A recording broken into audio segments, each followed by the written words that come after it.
Hi అండి. అందరికీ నమస్కారం. Welcome to my YouTube channel అండి. ఇప్పుడే మనకు తాజా సమాచారం అయితే అందిందండి. సో, ఈపీఎఫ్ఓ ఖాతా ఉన్న ప్రతి ఉద్యోగికి హెచ్చరిక అండి. సో, ఈపీఎఫ్ ఖాతా ఉన్న ఉద్యోగులకు ఊహించని షాక్ అయితే ఎదురైంది. సో, ఆ వివరాలంటే ఈ వీడియోలో తెలుస్తాం. వీడియో అయితే ఎక్కడైనా స్కిప్ చేయకుండా ఎండ్ వరకు చూసినట్టయితే ఇన్ఫర్మేషన్ పూర్తిగా అర్థమవుతుంది. సో, దయచేసి వీడియో అయితే చివరి వరకు చూడడానికి ప్రయత్నం చేయండి. అప్పుడే ఇన్ఫర్మేషన్ పూర్తిగా అర్థమవుతుంది. ఇక ఆలస్యం చేయకుండా వివరాల్లోకి అయితే వెళ్ళిపోదాం.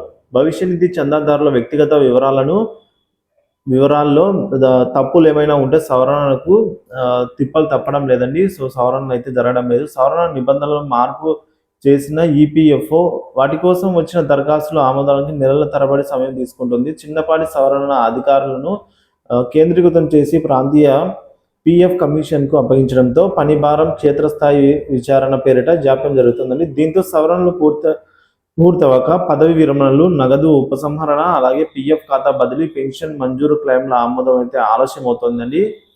సో, ఇదైతే కొద్దిగా బ్యాడ్ న్యూస్ అయితే చేదు వార్త అనేది చెప్పుకోవచ్చండి. ఈపీఎఫ్ చందాదారులకు ఆన్లైన్ దరఖాస్తులోనూ సాంకేతిక సమస్యలు అయితే ఎదుర్కొంటున్నారండి.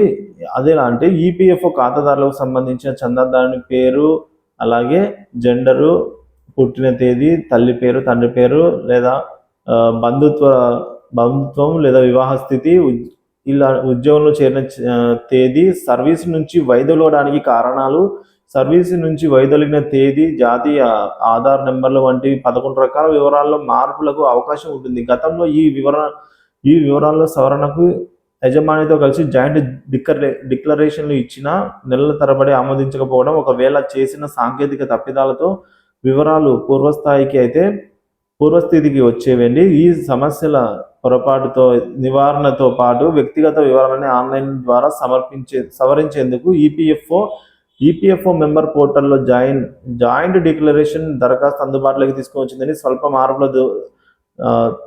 స్వల్ప మార్పులకు దాన్ని ధృవీకరణ చేసేందుకు 2 రకాల ధృవీకరణ పత్రాలు అయితే మార్పులకు 3 రకాల ధృవీకరణ పత్రాలను యజమాని ఆమోదంతో పంపించాలంటే సూచించిందండి ఈపీఎఫ్ఓ.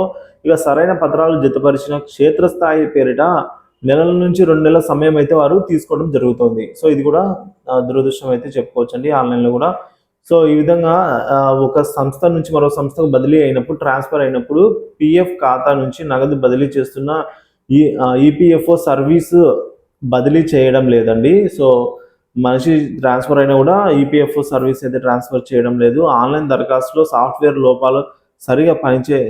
లోపం కారణంగా సరిగా పనిచేయకపోవడం వల్ల వ్యక్తిగత వివరాలు నమోదు చేసేటప్పుడు ఎర్రర్ వస్తూ దరఖాస్తు ప్రక్రియ అయితే ముందుకు వెళ్ళడం లేదు. ఇదండి ఈపీఎఫ్ఓ నుంచి ఇప్పటి వరకు ఉన్న తాజా సమాచారం. ఇన్ఫర్మేషన్ వచ్చింది. Video like. Thank you for watching this video.